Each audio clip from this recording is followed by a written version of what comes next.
A hospice nurse in Portland, Oregon, held a secret for 17 years. In the final hours before death, her patients would stare at the same empty corner of the room and speak to someone who wasn't there. But here's what destroyed her. Patients who had never met each other, different rooms, different years, kept describing the exact same figure. You've probably heard the stories. A grandmother, moments from death, suddenly sits up in bed and begins talking to her long dead sister as if she just walked into the room. A man dying of pancreatic cancer calmly tells his daughter that his mother is standing at the foot of his bed. His mother, who died in 1973. These are called deathbed visions, and they are not rare. A 2010 study by Dr. Christopher Kerr at Hospice and Palliative Care Buffalo found that up to 88% of patients in the final days of life reported vivid, structured visions, most commonly of deceased relatives beckoning them somewhere. 88%. That's not an anomaly. That's almost everyone who dies. But the medical establishment has a comfortable explanation. The dying brain is shutting down, releasing a flood of neurochemicals, endorphins, dimethyltryptamine. The visions, they say, are simply the final fireworks display of a brain going dark. But here's what nobody talks about. In 2014, a thread appeared on Reddit's r/AskReddit that would go viral with over 40,000 responses. The question was simple. Nurses and doctors of Reddit, what were the creepiest last words you heard from a dying patient? What followed was not creepy. It was systematic. Nurse after nurse described the same phenomena. Not random hallucinations, not incoherent babbling. Structured, coherent conversations with people who are not in the room. And certain details repeated. Details that had no business repeating. One ICU nurse in Chicago wrote that 3 separate patients in the same week, different rooms, different floors, different diagnoses, all reported seeing a tall, dark figure standing near the door. Not a relative, not anyone they recognized, just someone waiting. Another hospice worker in rural Georgia described the patient, an 86-year-old woman named Margaret, who had been unresponsive for 2 full days. No movement, no speech. Then, 6 hours before she died, Margaret opened her eyes, looked past every member of her family, and said very clearly, "Tell them to move. They're blocking the light." There was no light. The room was dark. The curtains were drawn, and her family hadn't been standing where she was looking. Now, if this were just one Reddit thread, you could dismiss it. Grief distorts memory. The internet breeds mythology. But the problem is, these accounts didn't start on the internet. In 1886, a British physicist named Sir William Barrett began collecting deathbed vision reports after his wife, an obstetrician, told him something that shook him to his core. A woman dying in childbirth suddenly looked toward one side of the room with an expression of radiant joy and said she could see her father, who had come to take her home. Barrett's wife noted one detail. The woman's sister, Vida, had died just 3 weeks earlier, but the dying woman had never been told. When she then said, with confusion, "And Vida is with him, but Vida isn't dead," everyone in that room went cold. She died minutes later. How do you hallucinate the dead when you don't know they're dead? This case was published in Barrett's 1926 book, and it was far from the only one. Researcher Elender Haraldsson documented over 700 cases across cultures. Indian patients saw Yamatuts, messengers of death from Hindu mythology. American patients saw angels or tunnels of light. Japanese patients saw beautiful rivers.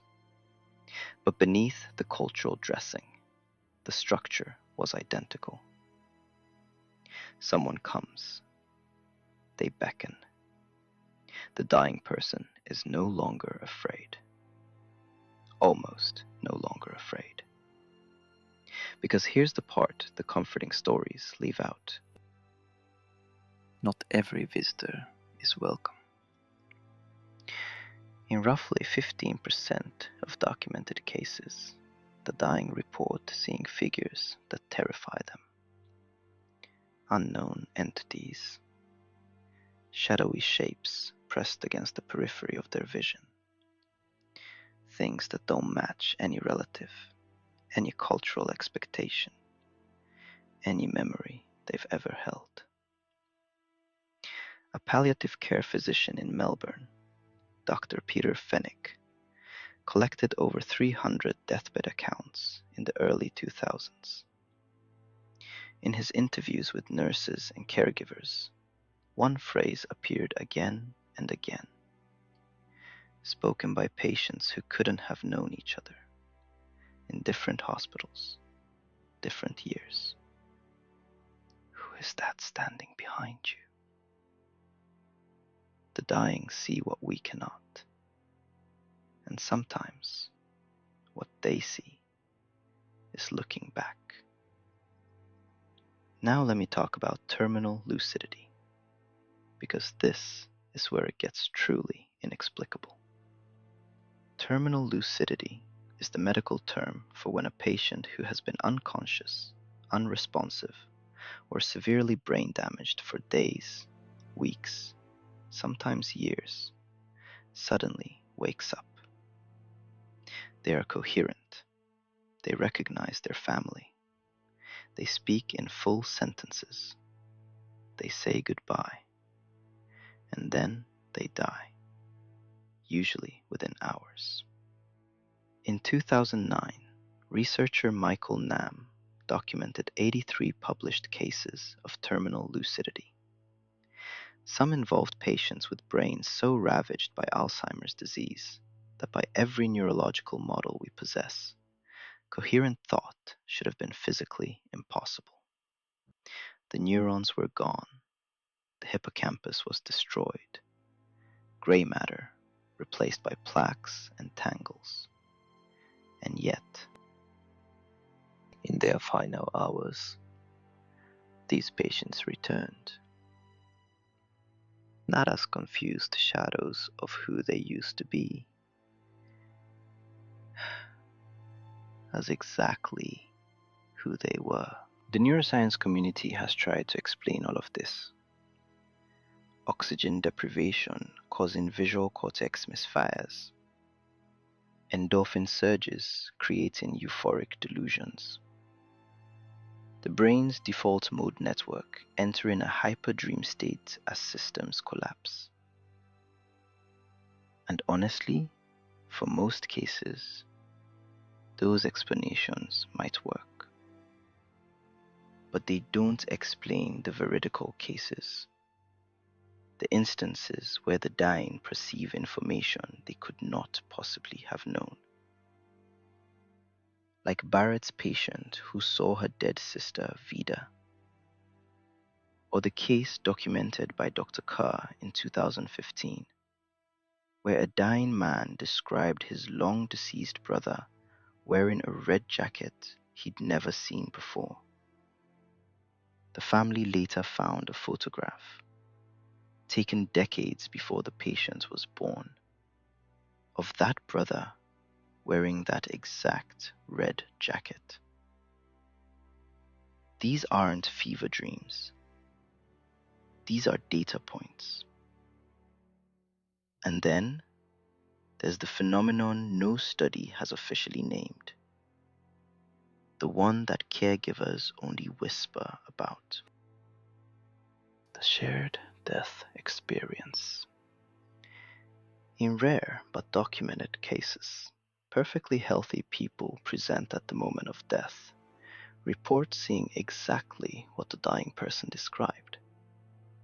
Same figures, same light, same room, transformed into something else entirely.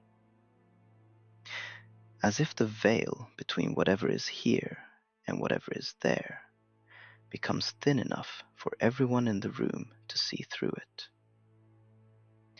A hospice nurse in that same Reddit thread, the one from Portland, the one I mentioned at the start, described being at a patient's bedside at 3 a.m. when the room suddenly felt, in her words, enormous, like the walls had dissolved. She said the air changed, the temperature dropped, and for a single fraction of a second, she saw it. A silhouette in the corner of the room that had not been there before. The patient looked at it, smiled, and died. She quit her job 3 weeks later, not because she was afraid of death, because she was afraid of what she now knew was in the room with her, every single time. So let me ask you the question that nobody in any hospital, any laboratory, any church has been able to answer. When 88% of the dying see visitors in their final hours, across every culture, every continent, every century of recorded history, when patients see dead relatives they don't know are dead, when brains, destroyed beyond all function, suddenly light up with impossible clarity, when the healthy see what only the dying should see, are these hallucinations? Or something in that room with them? Something that has always been in that room, waiting for you, for me, for all of us. Here's what I can't stop thinking about. Every single one of us will eventually lie in that bed. And in our final hours, we will look toward that corner of the room. And we will see something. The only question is, will anyone believe us when we try to tell them what's there? Some doors, once opened, don't close. This is just the beginning. Click the video on your screen to fall deeper into the abyss. And if tonight, in the dark, you feel like someone is standing just outside your vision, just beyond the corner of your eye, don't look. Subscribe so you never miss what comes next.